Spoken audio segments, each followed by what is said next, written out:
Ukraine's swarm attack didn't just hit Temryuk Port. It shattered Russia's illusion of safety in the Black Sea. Let's break down what happened and why this strike changes everything. The night sky over Krasnodar Krai was not illuminated by the moon or the stars on December 5th, 2025, but by the chaotic, rhythmic flashing of anti-aircraft fire desperately trying to track an invisible enemy. What happened next was not just a military strike. It was a statement of absolute dominance, a demonstration that the balance of power in the Black Sea has irrevocably shifted. The Ukrainian swarm that descended upon the port of Temryuk did not just damage a facility, it incinerated a lifeline. For 3 days, the fires raged, visible from satellites, visible to the terrified local population, and visible to the Kremlin officials who realized that their safe rear logistical hubs are no longer safe. This is the story of how a nation without a traditional navy is dismantling a global superpower's maritime infrastructure, piece by piece, tanker by tanker, terminal by terminal.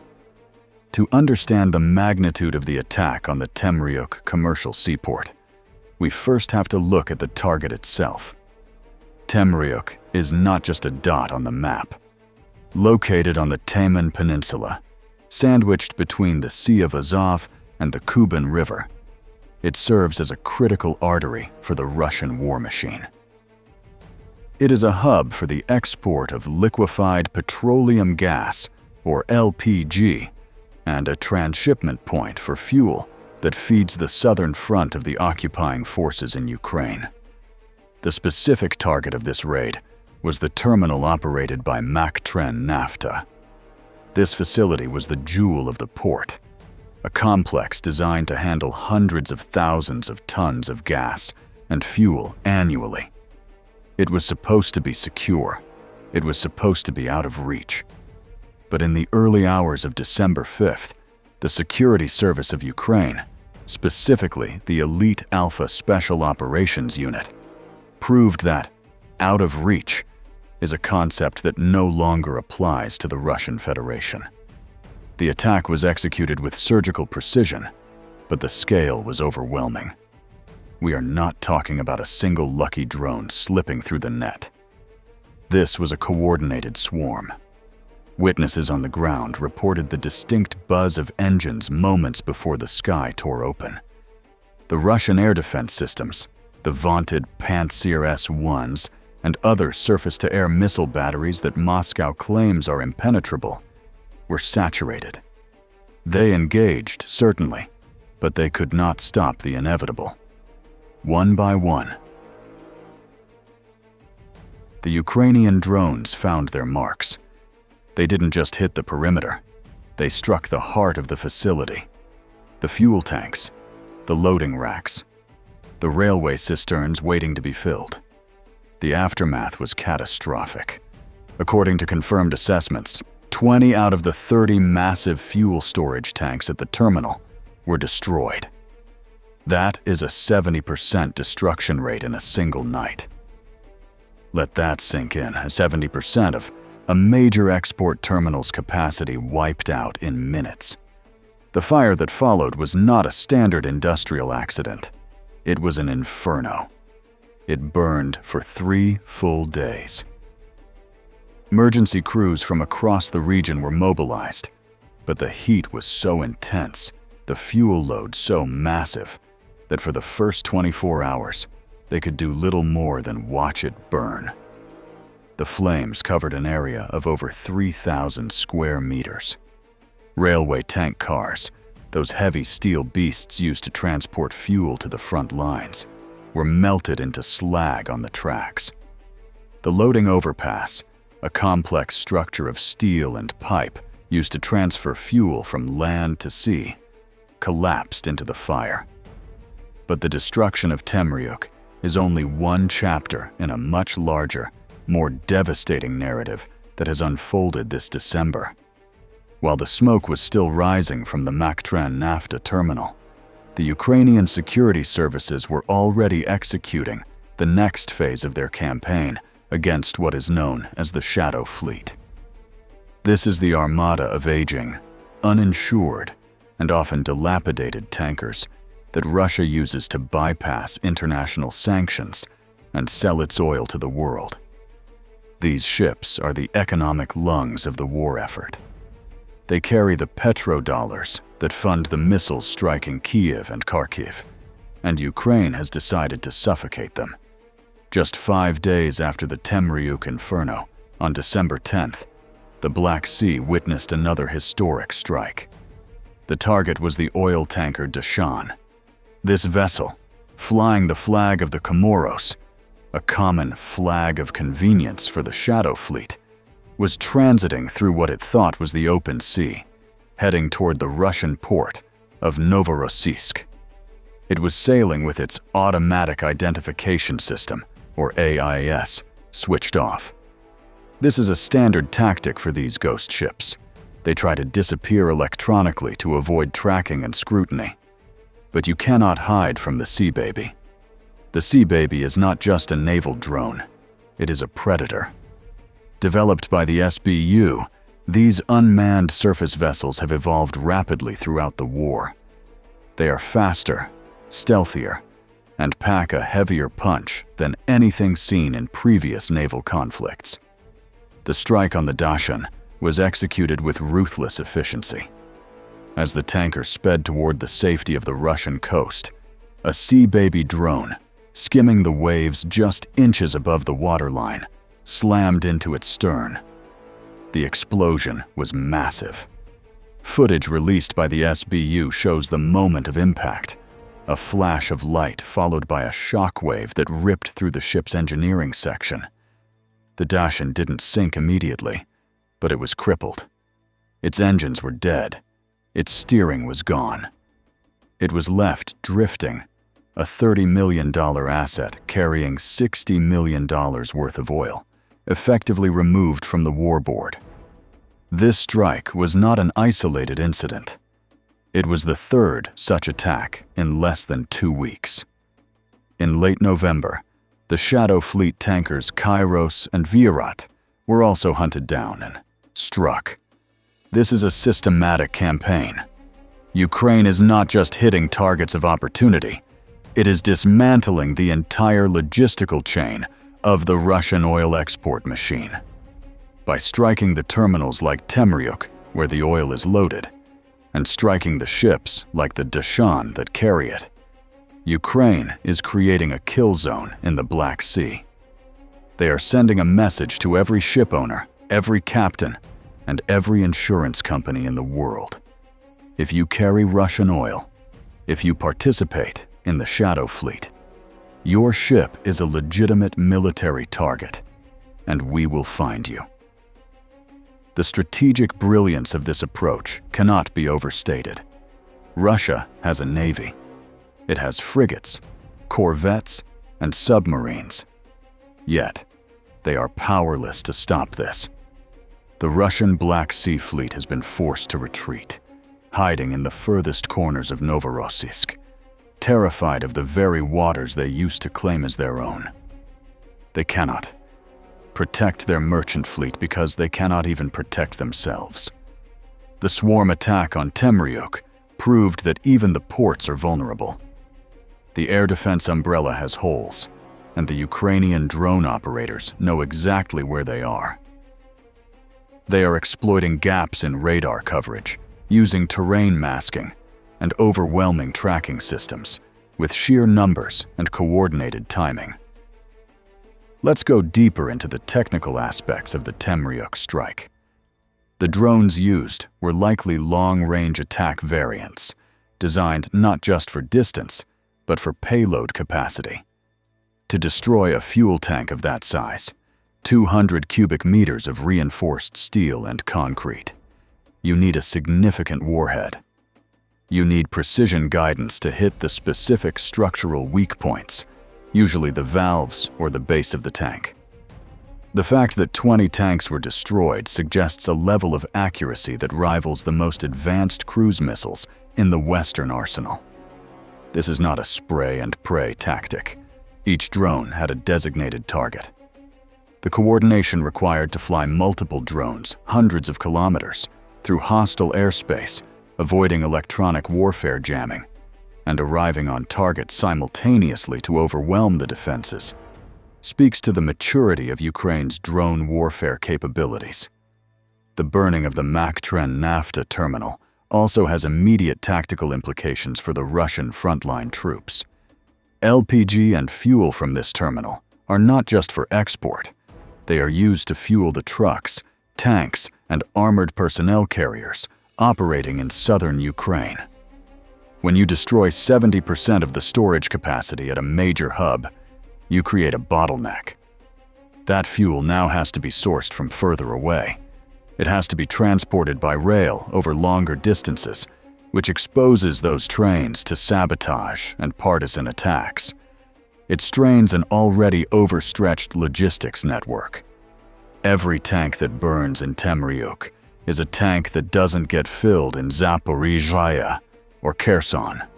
It is a direct subtraction from the combat effectiveness of the Russian army.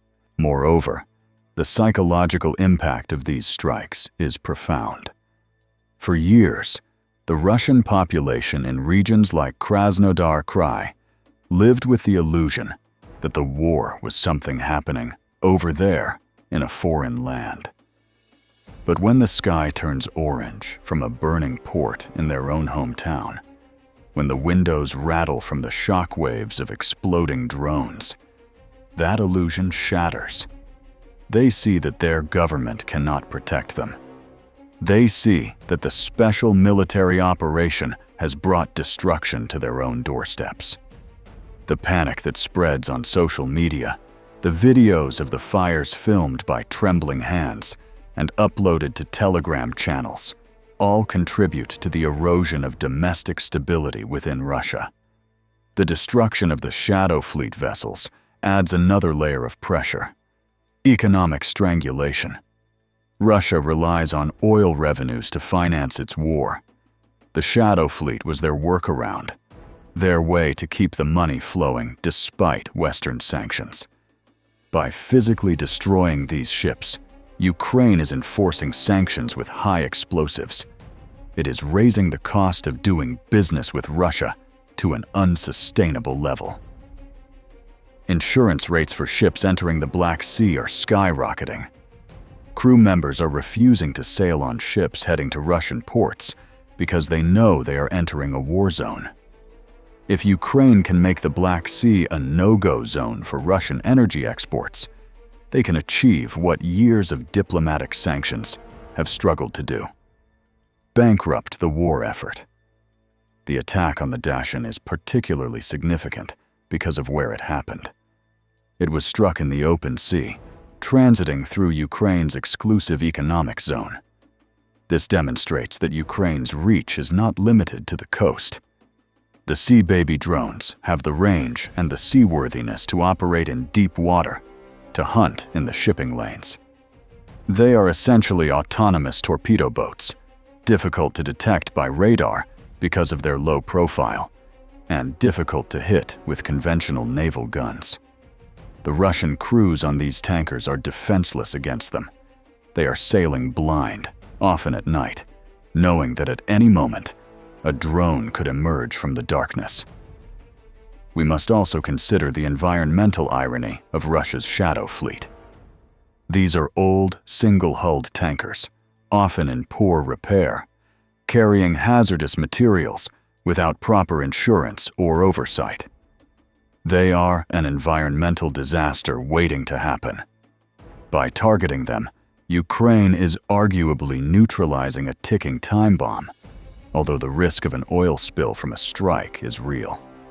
However, the SBU's targeting seems designed to disable rather than sink, striking the engineering spaces at the stern rather than the cargo holds amidships.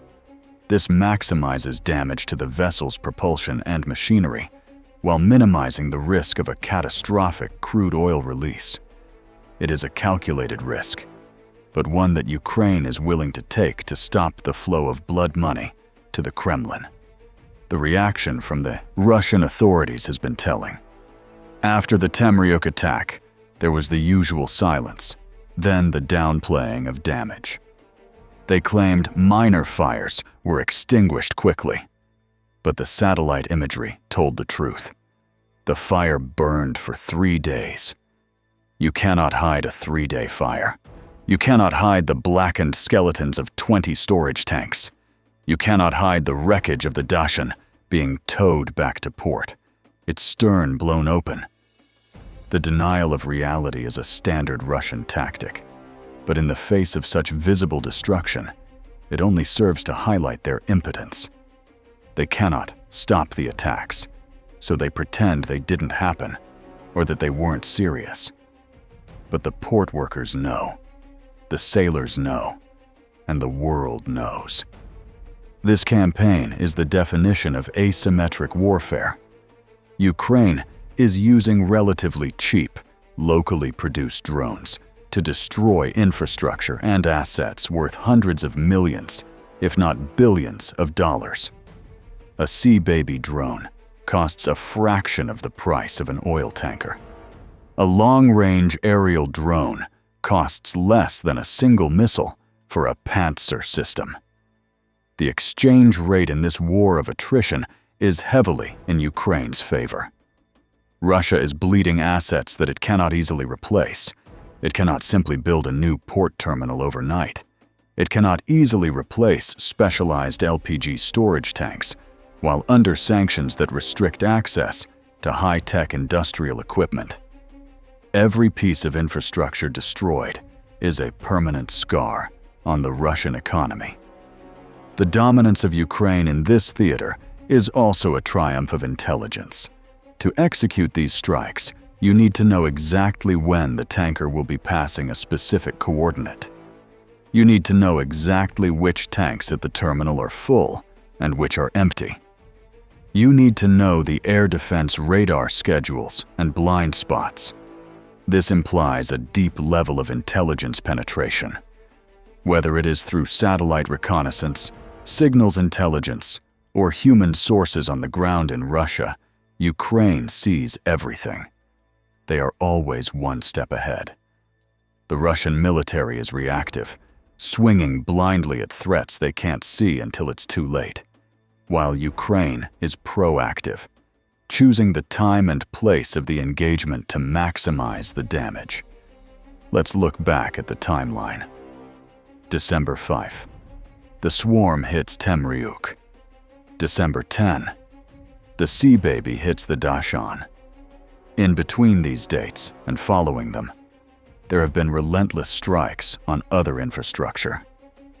The Syzran oil refinery in Samara Oblast was hit the same night as Temryuk.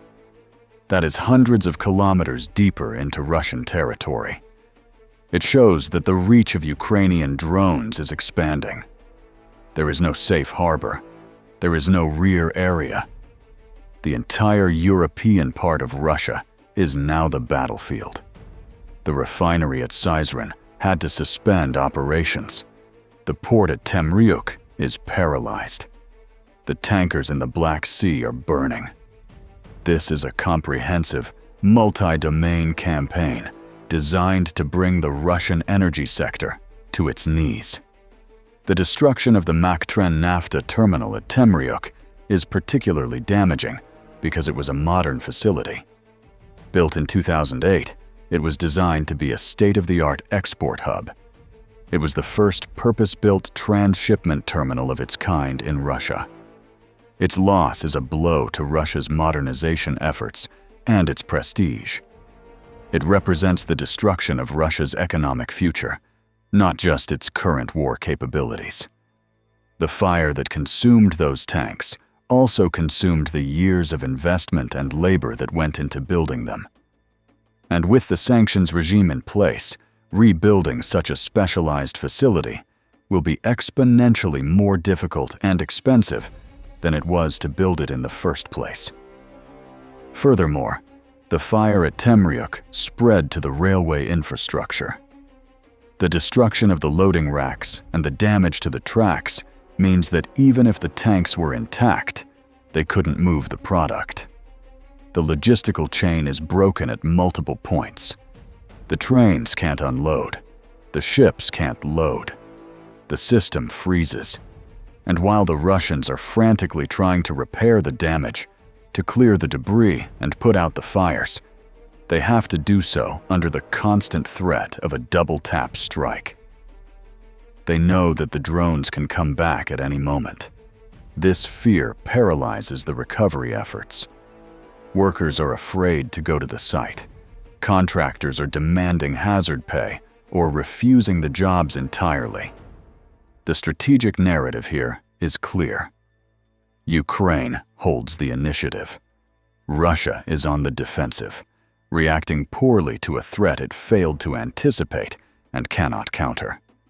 The second army in the world cannot protect its own coastline. It cannot protect its own airspace. It is being outmaneuvered and outfought by a customized fleet of sea drones and a swarm of aerial UAVs.